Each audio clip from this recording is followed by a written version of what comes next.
To me, it really does come back to what we're focusing on and what happens if the reality is when I'm not in emotional control, then I'm actually focusing on just the outcome.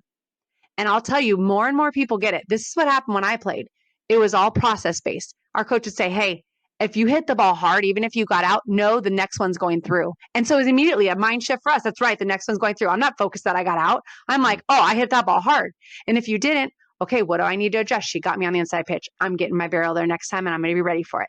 And as soon as I go to that mindset, again, I'm not focused on outcome. Everyone that stays focused on outcome is going to struggle. Welcome back to today's interview, everyone. So excited to introduce you to someone that I was introduced through a friend of mine, and I've been so excited since our initial conversation to have her back on, and that is the one and only Leah Amico. And let me tell you a little bit about Leah, just her background. It's going to blow you away, but here's the highlights. 3-time Olympic gold medalist with USA softball, 2-time world champion, National Softball Hall of Fame inductee in 2009, 3-time national champion at the University of Arizona. And at Arizona, I love this part, right? Was honored as a 3-time first-team All-American and 3-time first-team academic All-American. I love the combo of sports and school. And she holds a record for the highest batting average in the Women's College World Series, which blows me away. I got to figure out your secrets here in a minute. And you also now serve as a college softball analyst with ESPN and Westwood One Sports. All of that, you travel the world speaking to corporations, to schools, to different audiences as well, and a ton of experience there. And I could go on and on. But without further ado, Leah, welcome to the interview. Thanks for taking your time. Thanks, Matt. I'm excited to be on here with you today. I know we have a lot in common, a lot of mindset connections that we both agree with. So excited to share some of my story today. That's awesome. Well, first question out of the gate, what's one of the most memorable experiences you have from playing softball? Is there one that sticks out or two that stick out to you? Oh, well, of course, every time I stood on the podium, the Olympic podium, they were so different. Yes. I'd say like the first Olympics in Atlanta, Georgia, I was a college senior, but took the year off to redshirt so I could play in the Olympics. And I think the thing that I remember most was the first pitch being thrown. And I was in right field and my heart was just pounding. And after the first pitch was thrown, this thought came into my mind. It's the same game you've played since you're a little girl. And I just stuck that with me throughout the rest of my career, like that reminder, keep it simple, right? And we went on to win gold. And then I remember my last, I think you remember the first and the last in a lot of ways. My last Olympics, I was actually married for a number of years. I was a mom of a 3-year-old son and won gold with my team in Athens, Greece, where the Olympics began. So much history there. Playing for my college coach. We were 9-0, scored 51 runs, gave up 1 run. So we were so dominant. But I think for me, just knowing that that was the end of my career, something that I never could have dreamt or imagined. And I just remember that game, I had been struggling a little bit offensively that Olympics, and I led off that game with a hit up the middle. Our next home run hitter comes up and hits just the longest home run ever. And I remember running around the bases, scoring that first run in that game and thinking, okay, this is going to be a fun game to finish my career. And we went on to win 5-1. And so lots of memories and moments, but I think it's kind of where it started and ended at the Olympics for me. That's so good. Well, it's got to be really special, right, to stand on the podium. And even if you don't get there, right, just to represent your country. And describe to me the difference between representing like the USA versus representing like a great school in Arizona or your high school, things like that. Was it vastly different? Was it similar? Like, what was that like for you?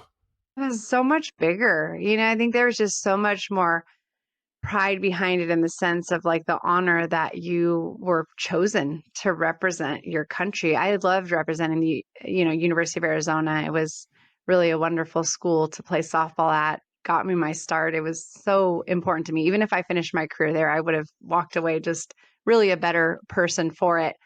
But then to play for USA, I think just the honor of like, really, we represent something so much bigger. So one of the things, we would travel each Olympics over 30 cities around the US before we'd leave, and we'd play games and all-stars and college athletes throughout the whole country. But the stands would be packed with people of all ages, all these little girls looking up to us and cheering for us, and then all the parents and fans.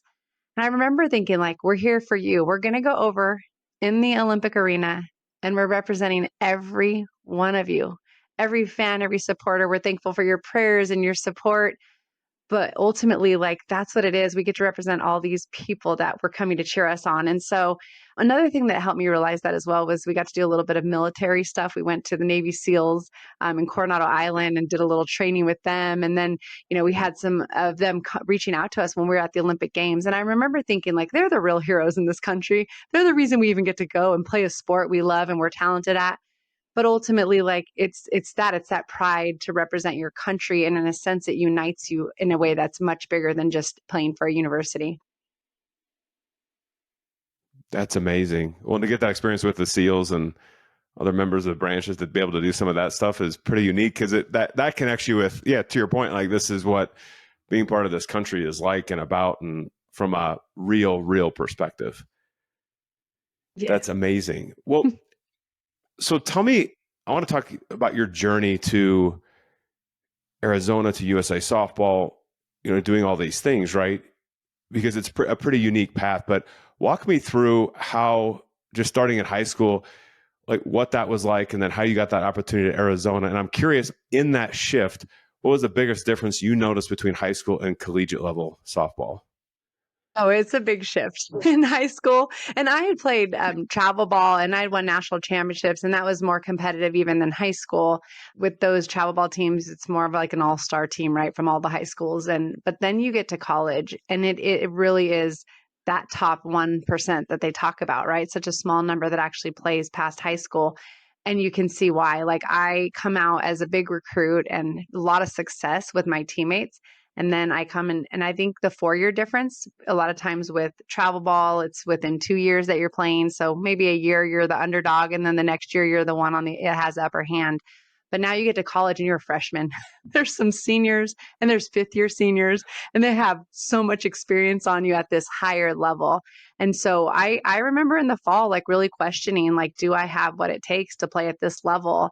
And I think that if you can't take it in stride and think, okay, I'm going to learn really quickly, and failure is part of the process, I think you're just going to mentally want to bow out, because it does challenge you no matter how good you are heading in. But when you get it and when you persevere and when you're willing to say, hey, take it as a lesson and make quick adjustments and get better because you're learning from the people around you, it really elevated my game quickly to another level, which is why eventually I went on to play on the Olympic team. So let's break this down a little bit, because dealing with pressure, making those adjustments, you're coming across, either you're playing with or against other players that have a different talent level in a lot of cases, right? And it's, how do we handle that pressure best, right? I sometimes, like, even when you say it, I'm like, oh, that sounds so simple, right? It's like, it must come easy to you, like, oh, like, that just must be second nature. I guess the question I have is that second nature, or what did you do to, I don't know, just have that openness, understanding to, like, getting better and relying on people? Like, what did you do to just help alleviate some of that pressure and just keep focused in the moment? Well, I think you have to figure out what works for you, and you have to know. And I go into college and I have no idea what works for me. I just have gotten to this point because I've done well. I have to make adjustments because I'm a pull hitter in high school. But guess what? In college, they're better pitching and they throw you away. So that had to become my strength, right? As long as I could still hit the inside pitch, but I got to learn to go with it. And if I don't make those adjustments, I don't even get a starting spot in the lineup, right? And dealing with that. So number one is being coachable and asking questions. So many people think, like, you get defensive. And as soon as you do that, you're going to shut off and you're not going to learn and grow. So there will not be that growth and you will not continue to get better, right? Then otherwise for me, like, I knew myself, well, eventually I would learn I need to talk it out. I am someone that I am not good if I keep it inside. I'm an emotional player. I wear my heart on my sleeve. I smile a lot when I play. I get mad when I'm not doing well. But ultimately, like, I realized, like, I was just that type of player that needed to talk it out and get it out. And when I did, it was out. And that for me was like how I was able to move past some things, right? And then the biggest thing I think for me is I was such a feel player. And so I just got to work. I put in extra reps, like, would go early, would stay late when I needed it. And I think that's another thing. Instead of, like, oh gosh, like, and that's where you start to find, like, through that battle and process, like, oh, here's how I overcame that struggle I had, or here's how I made that adjustment. And then you grow mentally as an athlete because now I'm like, oh, I remember that time where I struggle with this. Here's how I'm going to make that adjustment. So I think those things play into it. Absolutely. But I also think, there's other players who were very quiet and they dealt with the pressure and the struggle in a different way. And that's okay. I think you just have to figure out what works for you to get you to that next level.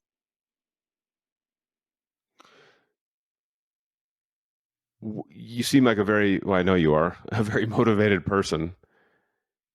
And I think it's motivated people that put in the extra work and do the things. And so I guess two questions. One, was your vision set on like, I want to get to a top tier college and go play in USA softball? So was that present at the beginning, or when did that click in? And then where does just underlying, like, where does that motivation come from for you personally? So first, when I was 14, I won a national championship, and I remember hearing, oh, you could earn a college scholarship. I had no idea what that really meant, but I remember thinking, okay, that sounds cool. I'd be the first in my family to go to a 4-year college, and, worked really hard in the classroom. And so I went on, to be able to get the scholarship. I had a few offers, not a ton, but I was able to do that. No, I think for me, like, I was able just to see right before me. Honestly, if it really was simplified, I wanted to be my best on any given day, and I wanted to help my team. And what happened was that ended up leading. I think if I constantly was like, oh my gosh, if I don't do this, I'm not going to win a national championship. I'm not going to be an All-American. Never once was I even thinking about accolades, awards. Yeah, we wanted to win, but guess what? Winning leads to national championships, and playing well leads to getting these accolades. That wasn't for me the driving force. And USA softball was never on my mind because it wasn't visible. There were USA teams every year, but it was picked differently, and there was no Olympics at that time. But once I got to college and got to that level and saw what that level held, then that became the goal. After we won the national championship, belief, confidence poured in. And I think it's like those stepping stones, right? You don't know what you don't know until you go through an experience. Nothing can replace experience. And so that continued to grow. And the motivation for me, we're all motivated differently as well. And for me, it is 100% internal, to where, like, I want to do well. I want to succeed. I'm probably a perfectionist and don't like to not do well. So I'm thinking, what do I have to do to make that change when it's not going well for me? I'm stubborn, right? And in some ways it's not great. My husband would probably tell you, but in other ways it's really good because as an athlete, I really think it was that stubbornness and that fight. And again, the team, like, my motivation really was like, let's do this together. Like, I don't even know. I many times said, I don't think I'd be a great individual athlete, even though individually I like to succeed. I love feeding off of other people and actually feeling like I'm helping them as well. I love that. And do when you look back at, how you grew up, stuff like that, you talk about parents or coaches like early on that influenced you. Was there like one or two people who, like, early on, like, grade school, high school, that had a significant impact? And if so, how did that person have an impact on you? My parents always did, right? Their support, my dad as a coach and always catching me when I was pitching. And then my mom as just my soft place to land, my number one fan. Just seriously, just anytime I needed it, whatever I needed her to be, she was it. But I did have really good coaches. I would say, it started with my Fortune under travel ball coach, who they saw me at a tournament with all-stars and said, hey, we want your daughter. Can't promise her pitching. And next thing you know, I'm in the national championship game out of all the teams in the entire country because I earned it. But I feel like it was this high level coaching as well as these athletes then were around me. And so that kind of kept elevating my game. I kept getting better. People around me were getting better. And then, my high school coach, but a lot of times it was a travel ball coach. But I will say this, and I don't know that it was one person because I think I was very fortunate. I hear horror stories all the time, right? All the time. And I've coached a little bit, so I know there's two sides to every story. But I do know I was very fortunate to play for the coaches that I played for that worked with my personality of just that, have high expectations, high demands, but care about them, let it be fun. like that, it let everybody know they have value. And like in those settings, I'm like, let's go. But I will say, it really was like a combination of the teammates around me and then the coaches I had before me. Once I got to college, I would say I really, really got to a whole nother level because of my college coach. He probably had the impact, Mike Kendrea from University of Arizona. And like I said, he coached me in 2004 Olympics. But up until then, it was a continuous, like, different types of coaches that all were pouring into me. Truly, I was fortunate to have that. It wasn't one person. That's amazing. Well, I love those influences in life, right? And you're able to take good and bad from everyone and everything, and that's okay. But to be able to take the good and build yourself up, I think is critical. Let's talk about college coach. Well, I'll open this up. I'll make it more general, Leah. Who's one of the best coaches you've had, and how did he or she help you in that moment, that season, that period of life, like whatever it was? It was hands down Mike Kendrea, University of Arizona, and my Olympic coach. Truly knows the game inside and out. I was fortunate to have great coaches, but he took it to another level. He broke things down so simply in some ways. The way he prepared us every day, he prepared us to go into battle. Again, he had very, very high expectations, but you can have high expectations and demands when, number one, you live it out first as a leader. And then number two, you care, and your team and players know how much you care about them. People will do anything, and I would do anything for him. And in turn, you build these strong relationships. And so he was somebody that, when I was struggling, he would stay after practice with me, and he would help me just figure it out. I'll never forget those days. He was someone who knew how to get the most out of each player, because he wouldn't approach everybody the same. He would see what made different people click and what some people needed you to get on them a little bit more. And he did that. And for me, he knew he just needed to look at me, let me get a good feeling. I mean, I'd hit like 4-line drives in pregame, and he'd be like, you're out of here, get out. Because he knows, like, as long as you get that feeling, you're ready to go. And, like, his belief added on to my belief and drive. That's what I think really took me to the top in the world. He was someone that I truly just could look to at third base and think, like, he is with me. He is behind me. He believes in me. Like, I am going to make this happen no matter the challenge before me. This is the power of coaching, right? And a lot of coaches get into this because they want to grow great people along with great athletes and win. Of course, that's way more fun than the alternative. One thing that I love, this topic of holding high standards and setting high standards and maintaining them. When you look at Mike, and because that's a tough thing to do, right? Of like, we hold these standards, and then something weird happens or different, and then it's like, that's called into question, right? Of what do we do? Do we stick to it or not? How did he, like, is there a story where, I don't know, maybe you guys weren't living up to a certain standard, and he had to do something, have a discussion or whatever it was? Like, how did he, in your mind, set the standard and maintain it so well? Because it's a tough thing to do.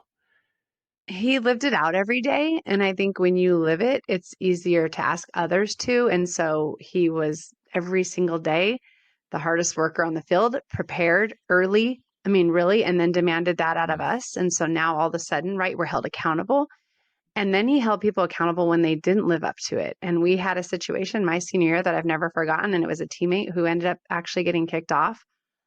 Top player in the country, senior year, top pitcher in the country. We only had one other main pitcher, but he kicked her off right before heading at the airport, literally the morning of, because of choices she was making. And she went against team rules, and she made some really, really bad choices because she didn't get asked to pitch in a big game just prior.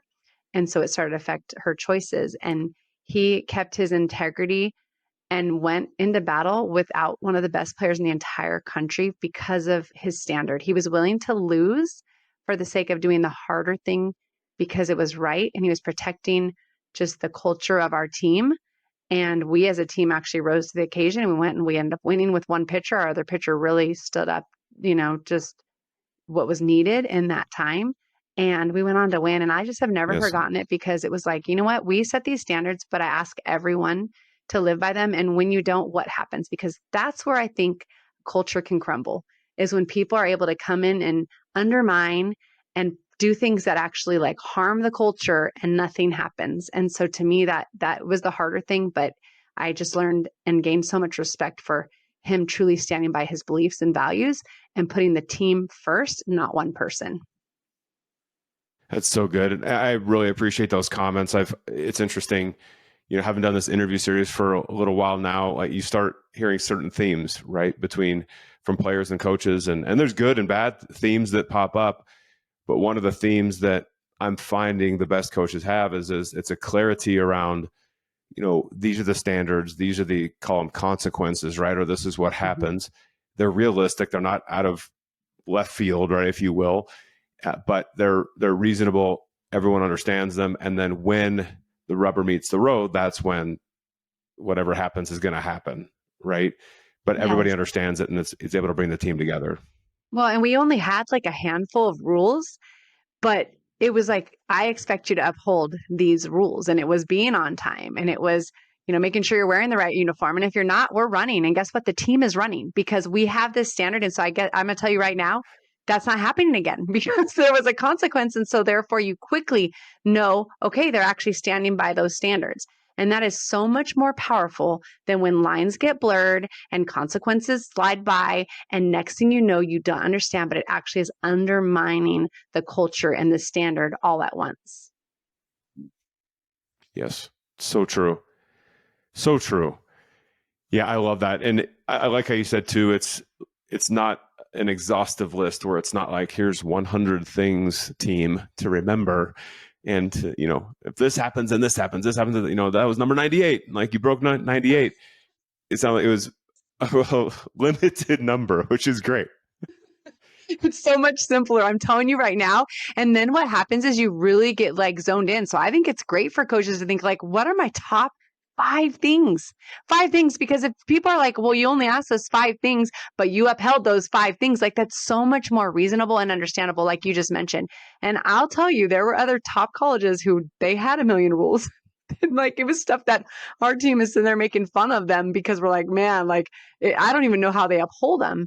And that just starts to be a control issue, really. And what I feel like is what happened when I got to college is our coach pretty much said, you're representing the University of Arizona.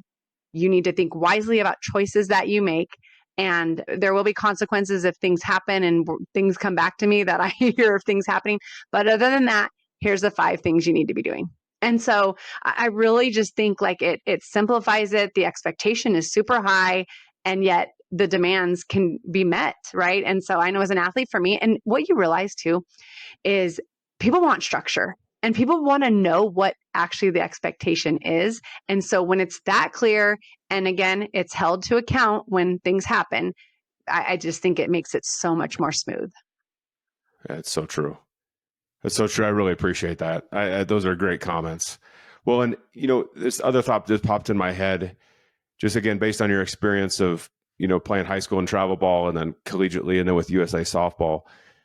Something I see athletes struggle with a lot, something I struggled with a lot, honestly, Leah, coming up was comparison, right? Of comparing myself to other of my teammates, of people I was playing against, and it got me in trouble in a lot of cases.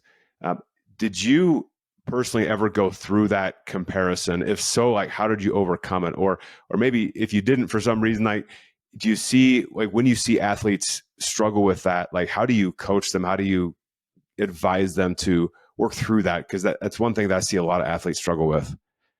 It's all comes down to our mindset, right? And whatever we focus on grows. And so if we start looking around us, it really is going to become bigger and bigger and harder and harder. And so I wouldn't say that I never compared myself, but I think that I came in and it was funny. I was actually interviewed when I was a freshman at Arizona, and they're like, oh my goodness, Debbie Day, you're filling her shoes. She was like an all-American pitcher and helped them win, get to the national championship and win. And what are you going to do? And back then there wasn't obviously the media. If it was now, I would know everything about her, but I didn't really know anything. And I literally was like, I'm just going to be me. Like, and in some ways it was almost this like innocence. I don't know if it was just immaturity. I don't know what it was, but I think it protected me because I think I came in just like, I'm just going to be me. And I did have a little bit of time where I was trying to hit like some of the bigger home run hitters, and I started to struggle very, very quickly. And this is where I was glad that my coach, who knew me, said, "What are you doing? Get back to your strength." And I think that just pulled that away and was like, don't watch these other athletes that or want what they have. Like, what do you have and what's your strength? And I think that is the key to overcome it, is to say like what am I comparing? Because so many times, like, I mean, someone else, you might actually be physically better than them, but they do better because mentally they're not locked up in that comparison game, right? And like you mentioned, Matt, it really does cause a lot of problems. It adds more pressure, and the whole key to playing loose and being your best is actually to play freely and mentally, just to like clear your mind. And so I think the biggest thing is like, what is my goal? Like, what is right before me? And then what are my strengths? And when you can just focus on that and that is your focus, the other stuff will fade away. Because now, again, I'm not looking around, right? I only look around when I'm not focusing on what I can do. And so that's how I would say for people to actually like get rid of that comparison thing is, what am I trying to do? What's my goal? What's my strength? And how do I become better today? Oh, it's so good. And I see a t-shirt forming of like right now of just like, I'm just going to be me. And, and I'm not even joking with that, right? It's like, I'm going to show up my best and myself and with my personality and work to the level of my level and my ability and rely on others and figure out how I'm motivated and ask for help and ask those questions. And I'm just going to be me. I love that phrase. And everyone listening, every athlete, I want you literally to pick up on that of like, I'm just going to be me. And, a joke for a minute. Thank goodness during that interview, you didn't say like, who? This legend Well, at Arizona. You're like, who? I was probably thinking it, honestly. And I was like thinking, I have no idea how she really did. Again, this is a day and age that was so different than today. If it was today, like, of course, like it would be on every single day I open my phone, I would see the person that's there before me. So it really was different. But at the same time, you're right. I probably was thinking that a little bit. And it probably protected me. It protected me because I'm telling you, if I had come in with that mentality and tried to fill her shoes, I think I would have done even worse. I just don't think I would have done well. That's you're 100% right. And this is sticking out now. Jason Terry, who played in the NBA for like 19 years, said something very similar, how he came in and he was filling the shoes of, in theory, taking over for Steve Nash. And he said he was starting to figure out how to play like him. And his coach pulled him aside one day and he's like, what are you doing? Like, that's not you. That's not why we brought you in. Like, do you. Like, shoot the three. Like, make the plays. Like, that's why we brought you on. You're not Steve Nash. Well, and that gives me chills. I think that's so. Because I'll tell you, this is a concept that bleeds true for every area of life. Right. As a mom, for me, right. As a commentator, I would listen to these other commentators before I started doing like, some ESPN and Westwood One radio. And I would like certain things they'd say. And I write little notes to myself. But at the end of the day, when I walked away and thought, okay, now I'm going in to do my own weekend of commentating games, I still have to be me, because if I try to sound like them, I'm actually probably not going to sound good at all. And they're not going to ask me back. And so it was this mix of, what can I learn? How can I look around me and see what I think can actually be added to my toolbox that makes sense? And I learned that what you just mentioned, even saying that about Jason Terry, for me, it was, hey, those home run hitters, they're home run hitters for a reason.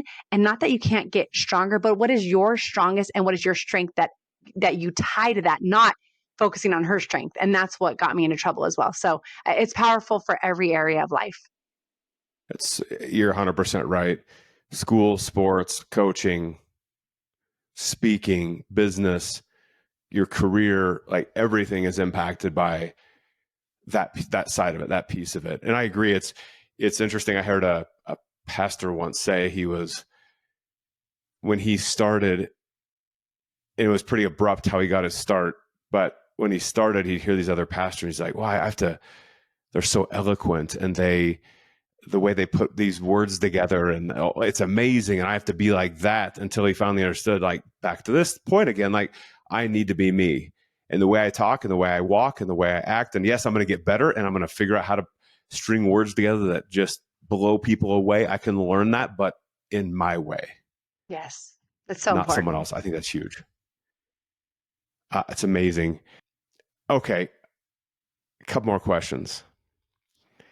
Going back to game time, specifically around managing your emotions.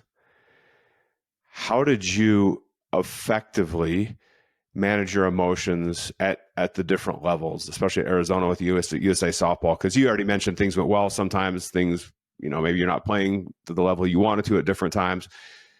Emotional control is a huge thing for athletes, and that coaches are trying to figure out too, right? How do I help my player, I guess, manage their emotions better? How did you do it? And then on the flip side, like, how did you see your coaches most effectively help their players manage emotions? Yeah, I think it's something that you learn and you get better at as you mature. I think different people, again, we all respond differently. We're all different levels of emotional intelligence. For me, again, I am a pretty emotional person, but I think it's how you use it, right? So if I get frustrated and mad, I know some people who that's it. They've mentally taken themselves out the rest of the game. For me, I would get frustrated and mad and I'd be like, give me another chance. You're not beating me again as a hitter, right? And so it really is what do you do with it? I think I had some of that naturally, but then I also think I got better as I got older. And as I got at the higher levels, one time I called Mike Candrea. He was coaching college at the time, and I was on Team USA before he had become the USA softball coach. And I just had a frustrating game and called him up, just kind of talking it out. And he just said to me, Leah, your ability to succeed at this elite top level is all going to depend on how well you deal with failure. Now, this is something I'd played for him for years. I've been on Team USA already for a couple, years and played in an Olympics, but it was still something I needed to hear again. And I think that's the thing. You might not ever reach that point where you're done learning and talking about how to manage your emotions, right? Again, it goes back to Matt, what you and I have been talking about. We're all going to deal differently with our emotions. And we got to find out what clicks for us. It might be something we say to ourselves. But I also think that it also comes down to, like, what am I trying to do? And what did I not do well when something didn't go my way? And then so many people that allow their emotion to take over, that's not what they're worried about, right? They're not thinking about, like, okay, what am I doing next time? But the second you can get to focus on adjustments, focus on what's my game plan, focus on, oh, they beat me. Even though I was in my game plan, they had a better one. So I got to adjust mine. As soon as you do that, it actually takes emotion out because it ends up being solution based. And when you start to be focused on a solution and a process, emotions will not then be taking center stage. And I saw this at the top level. I saw some athletes go in and maybe a certain team, they always had their number. And then the first at bat, that would dictate the rest of the game, depending on the outcome. They would ride their emotions. When they were doing well, their emotions were high. When they were not, their emotions would go down. And it was harder for them to get back, right, to that like really focused point. And so to me, it really does come back to what we're focusing on and what happens if the reality is when I'm not in emotional control, then I'm actually focusing on just the outcome. And I'll tell you, more and more people get it. This is what happened when I played. It was all process based. Our coach would say, hey, if you hit the ball hard, even if you got out, no, the next one's going through. And so it was immediately a mind shift for us. That's right. The next one's going through. I'm not focused that I got out. I'm like, oh, I hit that ball hard. And if you didn't, okay, what do I need to adjust? She got me on the inside pitch. I'm getting my barrel there next time and I'm going to be ready for it. And as soon as I go to that mindset, again, I'm not focused on outcome. Everyone that stays focused on outcome is going to struggle. And the coaches, I believe, that do the best job are reminding their players consistently. Now, I will say I've coached a little bit and I've tried to pull away that emotion, get back to the process and the solution, and some just don't do it. And so you can't control someone's thought process, but I would say 100%, it is all about getting them to focus on process, game plan, and solution. And that's it. And what's the takeaway? What's the learning lesson when it didn't go your way? And take that emotion and push it aside.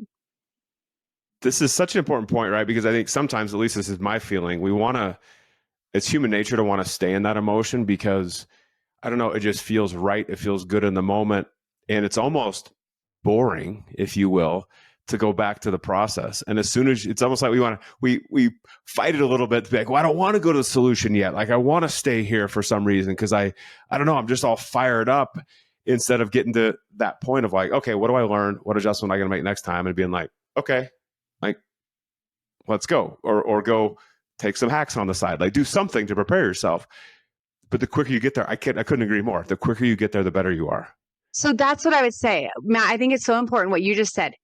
It's not about not feeling those emotions. I'm not celebrating when I strike out, right? I'm not happy when I make an error. It's not about that.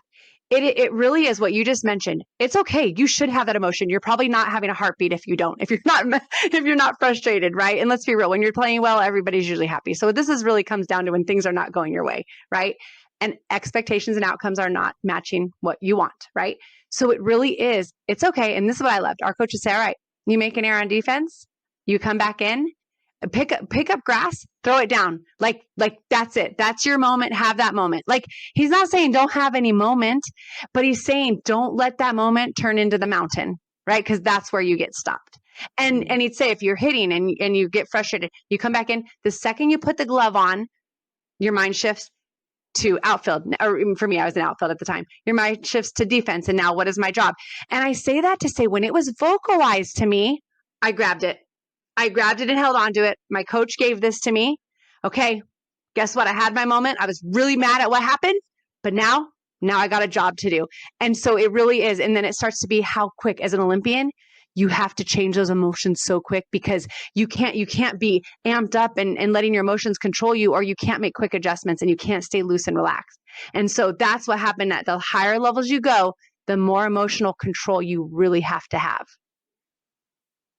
I love this. I love this topic. And, you know, as coaches, like how do we constantly remind our players, right? Because I think sometimes as coaches, at least this is what I would do. I'd say it once and I'd think to myself, oh, they got it. Instead of that little thing of like, oh, I probably need to say this over and over and over again. And I'm not going to beat a dead horse, but I certainly am going to intentionally talk about this with the team, right? And then as athletes too, I love that because it's that moment by moment choice, what you're saying, right? Of like, I'm going to choose when I go to defense to make this switch and go make a play in the outfield, right? Or when I'm coming back in, it's like, oh my gosh, I hit that ball hard. I'm going to go get this one again. Or they got me last time. Good on them. I'm going to go get them this time. And it's those little choices, little moments that we all face in it doesn't stop after sports are done, but that we have every day. And can I say this too? One more thing about this, and I think it's so important. I was just calling games this past weekend at a regional for Georgia softball, Liberty, Charlotte, and UNCW. Those are the 4 teams. Well, Liberty is coached by Dot Richardson, 2-time Olympic gold medalist, my former teammate, one of the best ever. She was a leader on our team. I was, my first Olympics, she was 34. I was 21. I learned from her. But I'll tell you, as a leader, she's been in the biggest stages, right? And come up the most clutch. And so I see her trying to lead that team. But here's what I'll say, Matt, what you just mentioned. We as coaches, when we get it, we try to do that. And we try to then take the emotion away from them to say, okay, let me keep building you up. I'm going to build you up because then that's going to keep you more stable, right? Because the emotion we really need to keep out of them is that heart rate elevating, the stress coming, the frustration. That's really what we're keeping them. We want the energy, right? We want the passion. We want all that type of energy. And so I watched her, continue to do that for her team, but it has to be led by the coaches, in my opinion. She's at their base and she's positive. Even when things go wrong, her team was getting crushed in one game. She knows I got to get them ready because we have another game to come back and win if we want to advance.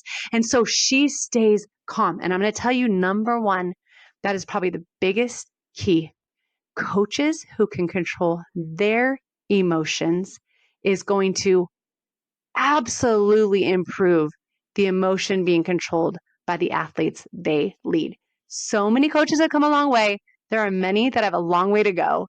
I watched it with a lot of opponents while I played and competed, and we loved when we knew we could get to their coach by their expressions, we knew it would affect the players as well.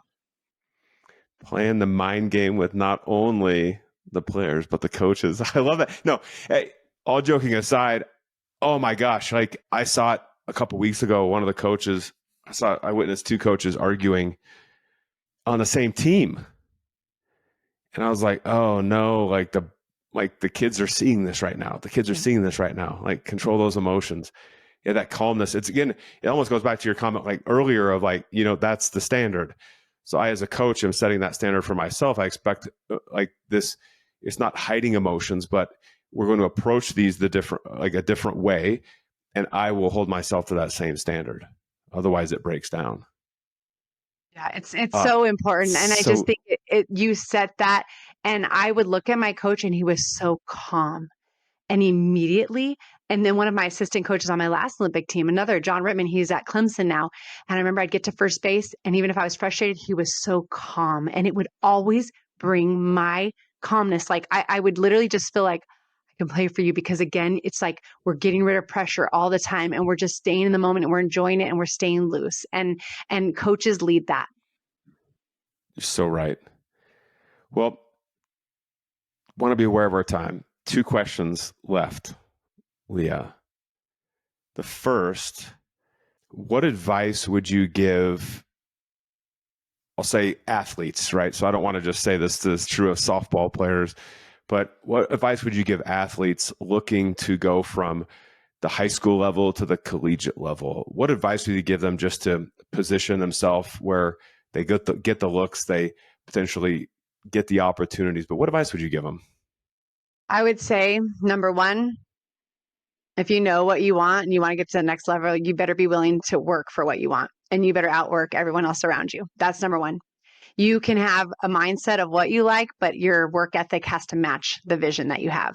That's how I made it to that next level. And it started in high school, started in junior high for me, travel ball, with lessons and commitments and going to the batting cages and all the extra things where it's taking away from other things, but I loved it and I knew I wanted to be better. And so that is so important. You need to be the best teammate. I would say if you're a team sport, right? If you're an individual sport, maybe it's a little different. You need to be coachable, right? So that's huge. Be coachable. We've talked about that. I cannot say that enough. Literally, I was a sponge. Obviously, you want quality coaching, but for me, that is why I've coached athletes, and I see they aren't open to learn anything anymore. They won't take advice. And so you've reached your pinnacle and your peak at that point. So be willing to be coachable, outwork people, be the best teammate that you can be. And then ultimately it really does come to your mindset. I'm just going to say, because physically you can be so good. And if you're willing to put the work in, you can be so good. But then if you don't have the mindset to match it, that can be your downfall. Right. And I think I really probably surpassed people who are more physically talented and stronger than me. But I would say I was able to do it when it counted, in the big moments, that consistency, that reliability, come up clutch, because the mindset was one of fighting, battling, resilience, perseverance, right? Those are so crucial for anybody that wants to reach the next level, because you're going to be tested. Anybody who's done something great has probably been tested more than everybody else, but it's what they learned and how they used it going forward. And so to me, like, find ways, and we're all wired differently. It's okay. Like, some people are starting at a little bit further point than you, but that's physically as well. So figure out what you need to mentally get in the best place. It might be, hey, who's the person I call up when things are not going well? I'm going to tell you, I use this in my personal life. I use it when I was writing my book recently. Like, I had someone that I was just having a meltdown, and I'm like, oh my gosh, but I'm like, I'm calling this person a mentor to me, because I know they're going to get me back to perspective. I'm going to be able to breathe through it. And then the next day I'm going to have a whole new mindset with it. And so it applies to everything, but I would say mindset is probably the most critical piece. So good. All right. Last thing, Leah, because we'll have everything in the show notes as well, so people can connect with you. But where can people best find you, follow you, just make sure they're continuing to, pull on the expertise that you have?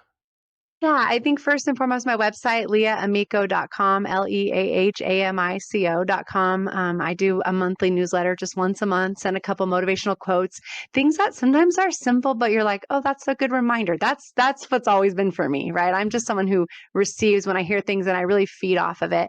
And then Instagram is Leah20USA, as well as Twitter. I like to share highlights of what I'm doing, where I'm speaking, games I'm calling, and then also just like things that I think can help people with the mental side of life, right? And and then just like what sets good athletes and teams apart from great and the best. And so, I'll share my own thoughts on there a lot of times. Sometimes I'll share what I think other people are saying that I'm like 100%, this is how I became a gold medalist. And so, so Leah 20 USA are my tags for that. Love it. And again, please go down in the show notes, click, follow, like, share, whatever whatever bells and whistles they'll continue to add on everything social. But Leah, maybe if you have a minute after I stop recording, we can spend a minute together. But before we go, thank you so much for spending your time with me. And I just can't thank you enough for sharing just your wisdom, your journey, your passion.